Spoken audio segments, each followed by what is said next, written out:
Are you fixing to sue? Hi everyone and welcome back to my channel, Leilani of Barbados. I am feeling a little bit, how do you say, angry right now. I'm angry because I have to talk about Harry, which I was hoping he would not make me have to do this. So this puppet, Harry, speaking of puppet, I actually need to, my son wants me to make a hand puppet, like a sock puppet for him. So I'm going to do that, but I wonder what it would be in the fashion of.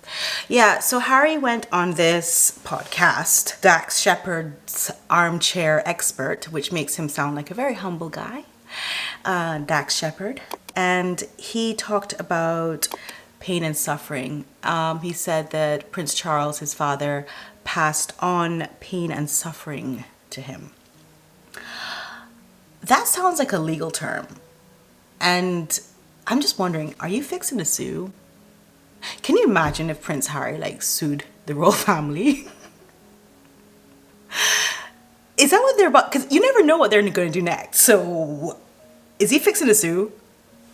I hope they have good public liability insurance. Anyhow, he has a really good legal team. Okay, first of all, their entire squad they have behind them.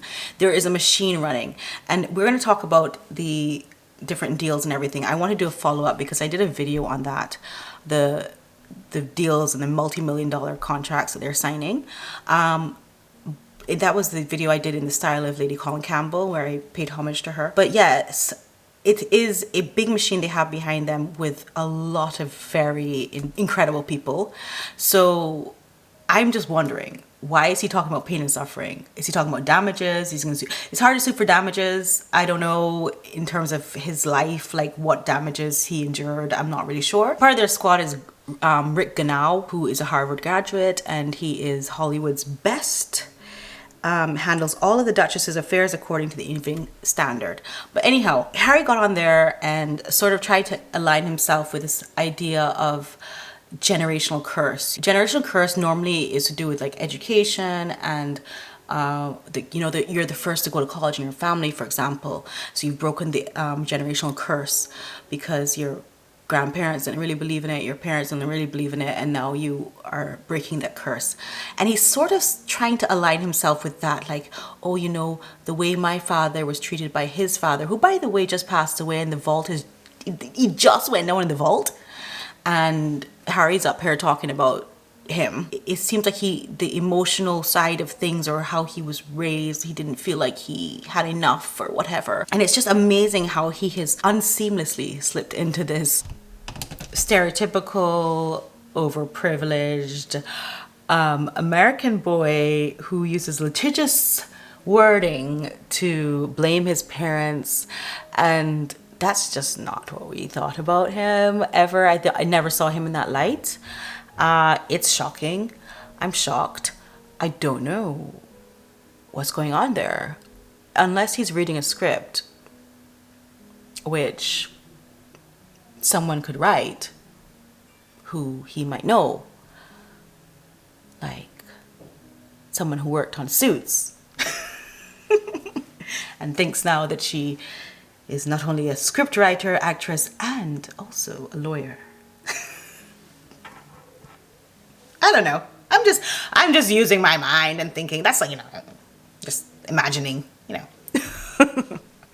It's crazy. Let's look at this article. I'm very uncomfortable with it. Actually, as a friend of my husband said, who moved in those circles with Harry before, boarding school circles and so on, that she was really happy that it was a podcast and that she didn't have to see his face, because he's changed so much that it's difficult to look at him in the same way. And I myself am happy that I didn't have to look at him in this podcast, because it's very difficult to see him. He used to keep to himself, apparently.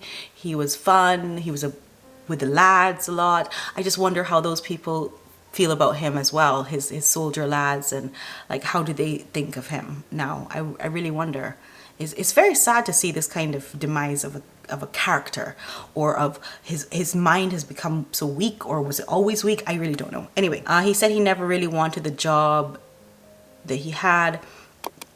I find that really hard to believe because, you know, when you're born into a situation, like I'm the third child of my parents. So I'm sort of used to like, you know, go and get this. You're young. You young. You have energy. Go and grab that for me. Go and get that for me.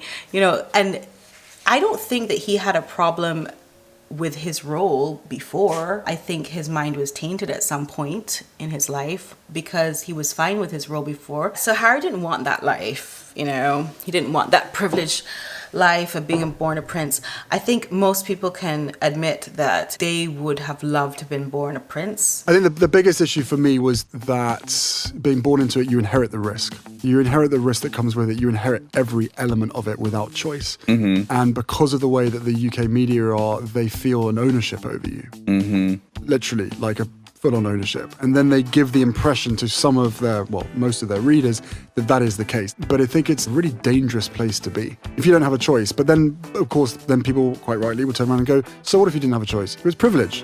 It's okay if Harry really feels that way. It's okay if he felt like he was trapped and all of those things. That's okay. But I don't think it's responsible of you to say that out loud. Actually, driving down to get my vaccine, I heard on the radio a footballer from Arsenal talking about how his mother worked 3 jobs and he can't believe how lucky he is to play a sport, play a game and make money from it.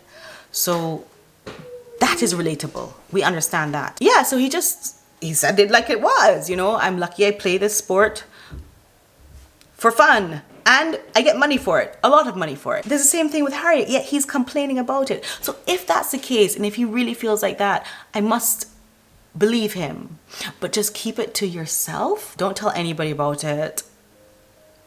Just keep it to yourself because it's not something that anyone can relate to. I was born a prince and I didn't want it.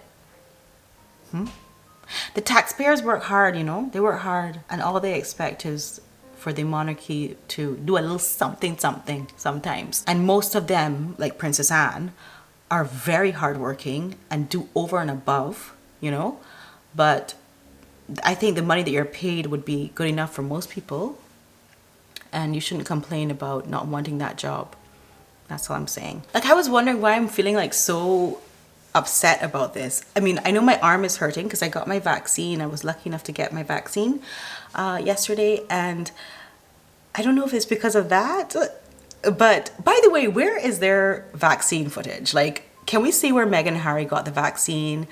They are spreading the word, right? So where is their vaccine? My prime minister in my country, Barbados, she had a video that she put out of her getting her vaccine. The fact that we have been able to vaccinate just over 12.5% of the adult population, Dr. Ferdinand, is something that gives us comfort. This is a moment where more and more Barbadians are understanding that if we want to turn the corner, if we want, like the rest of the world, we see what is happening in Israel, we see what is happening in the UAE, we see what is happening even in the United Kingdom. If we want to turn the corner on this dreaded pandemic, then we ourselves need to strengthen ourselves. In order to show the people that she's doing it, you can do it too.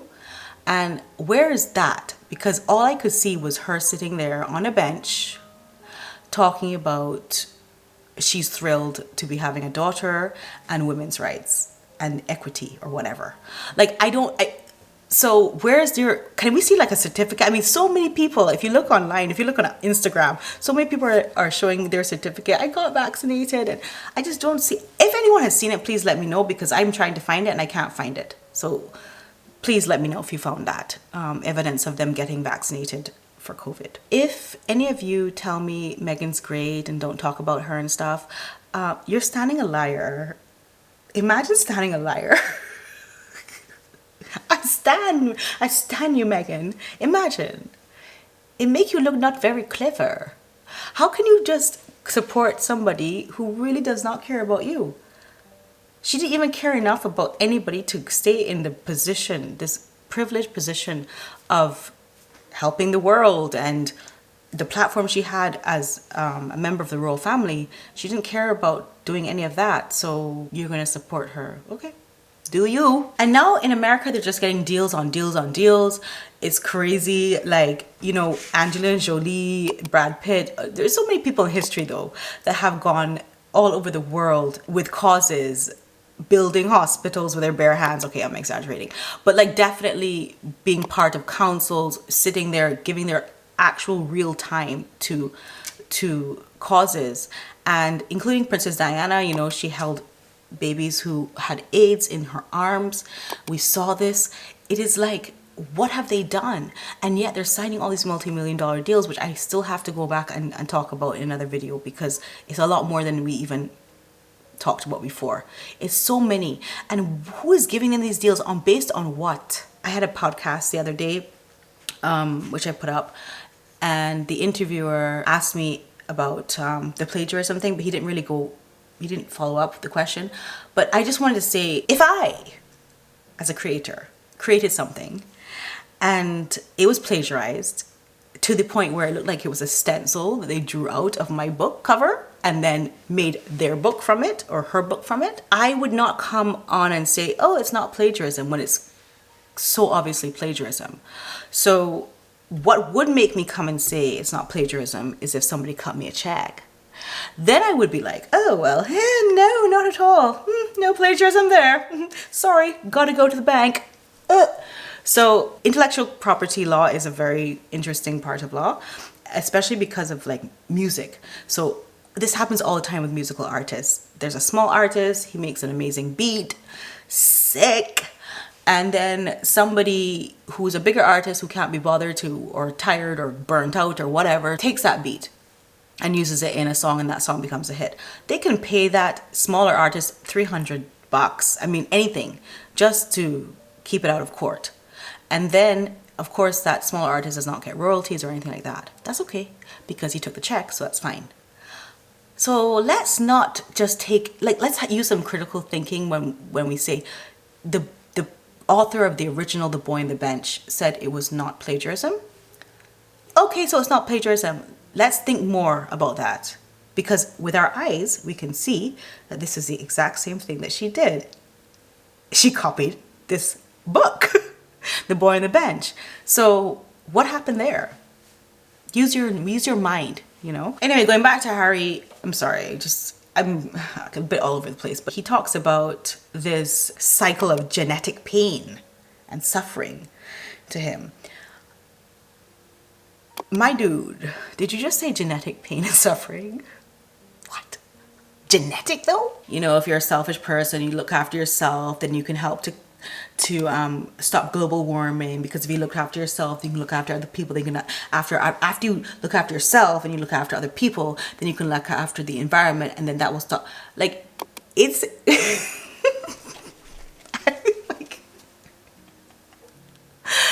it's a lot of word salad. He kind of reminds me of this comedian, DC Irvin. I love this comedian, and I watched him so long ago, and this is what he does a parody, but Harry is just like this man who's doing a parody. If you do not allow those things to actually break you down, it's going to happen. It's going to circulate around you in like I'm going to say at a different steam, not steam, excuse my French, at a different steam that's going to make sure that everything and everyone that you deal with can actually infiltrate themselves with you. And when I say that, I don't mean it in layman terms. I mean it in the Latin grassroots term of it comes from the Roman numerals. That's what I have to say to you, and that's what I have to deliver for you guys today. I love you. I hope this stood with you.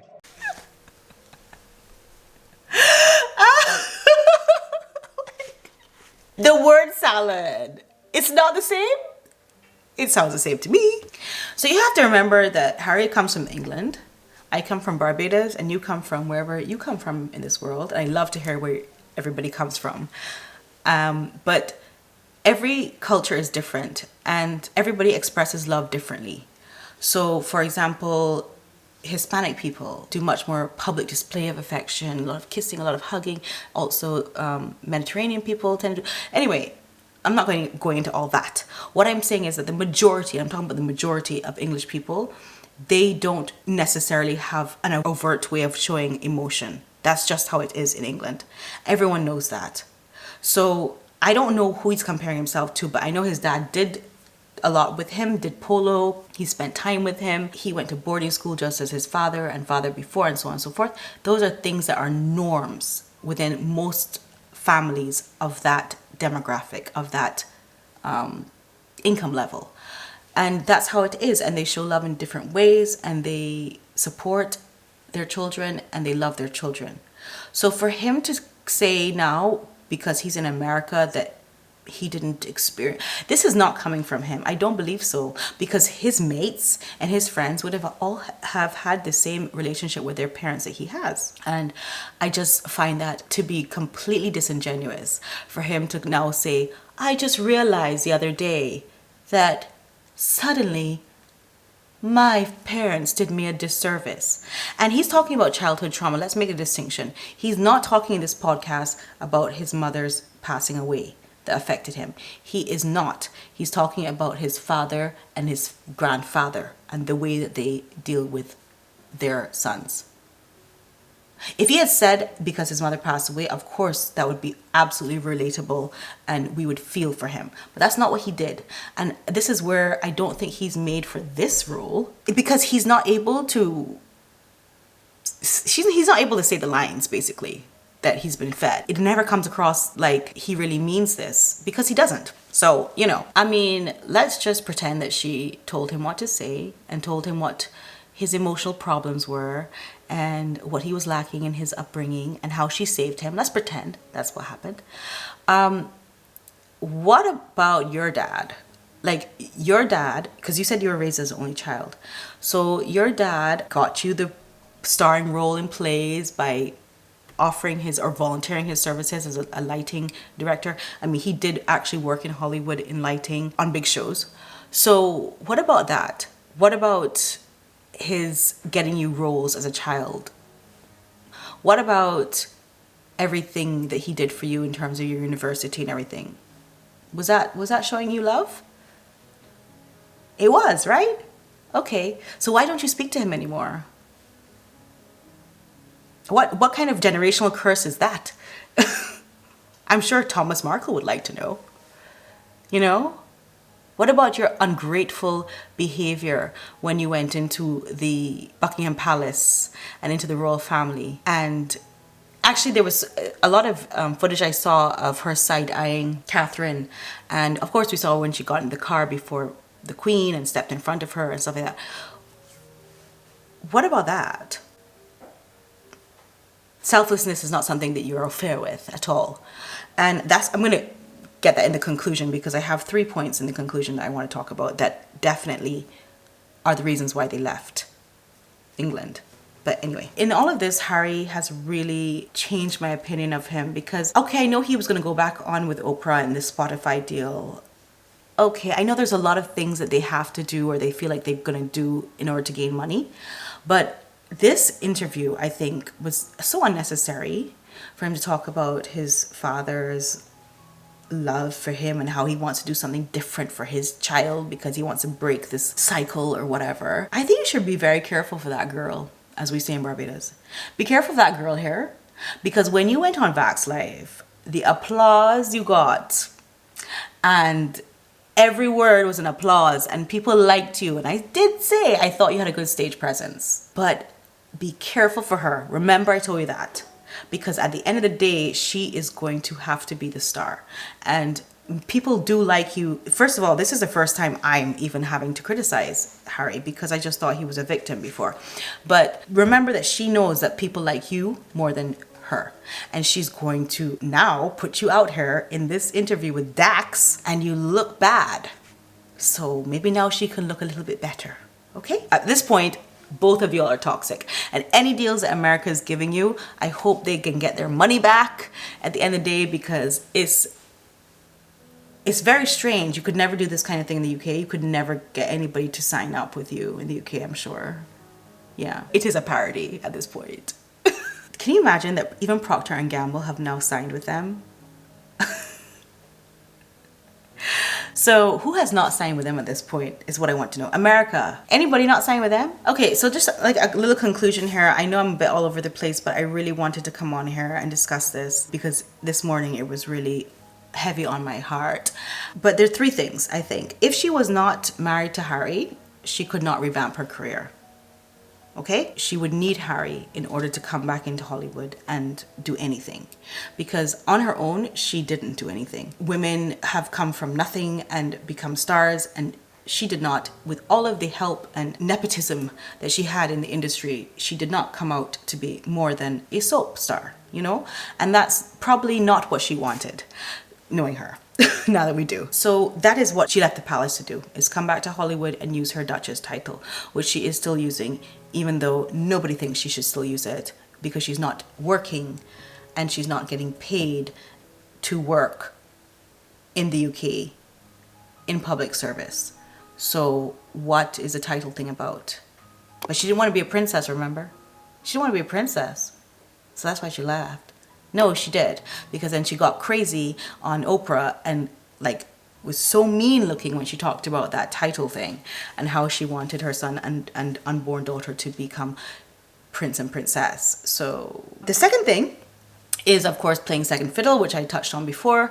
I don't think she wanted to play second fiddle to Catherine and William. I do think that Harry would have been quite sure that, and probably even slightly relieved, that he didn't have to be in that position that William was in, as being because he wasn't going to be king.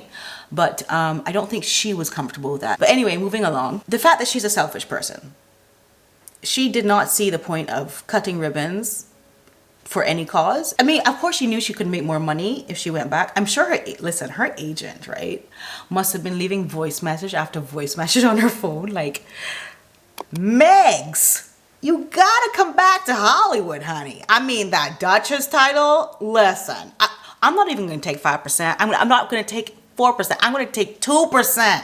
Because when you come back to Hollywood with that man and that title, you're gonna be a star, honey.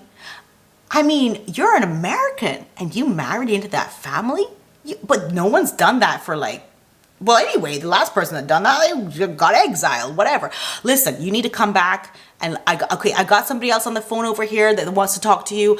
I'm gonna be right back. Just give me a second. Listen, and then the next day another message, and the next day another message, and I think that probably weighed heavy on her over there in England in the gilded cage that she said she was in, and she needed to get back quickly and do these multi-million-dollar deals. I mean, when I talk about multi-billion-dollar, I actually, my brain can't compute after like a certain amount of thing. That's why I have to show all the receipts and like break it down for you guys. It's so much money that they came back there, and I don't understand why. Like, these are the best minds in the world giving them money. I just don't get that. Maybe it's a short-term plan that they have for their clients, Meghan and Harry. I'm not sure what's going on, but we'll see. Meghan and Harry, it's a dog-eat-dog world in Hollywood.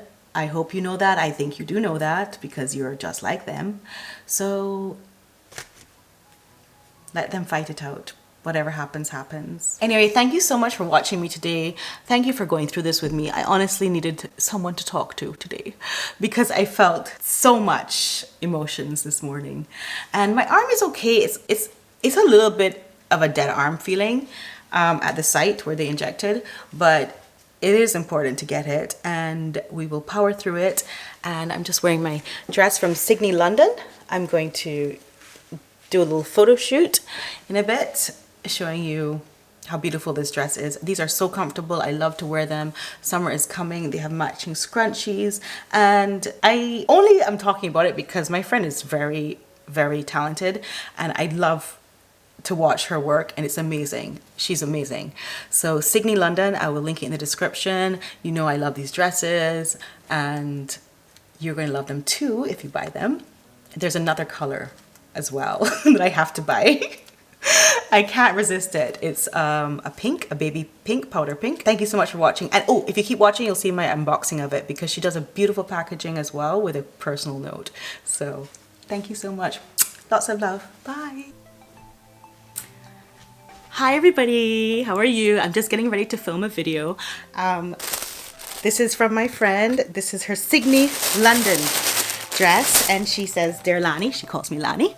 Thank you for supporting. Sydney, London. We can't wait to see how you style your Daphne dress. So this is the Daphne dress. Okay, let me talk first. Most of the dresses are named after flowers, and so this is the only one that's not.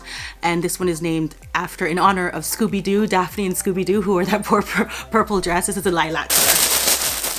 So I'm just gonna open it. It's so cute. It has this, all this branding. It's so good.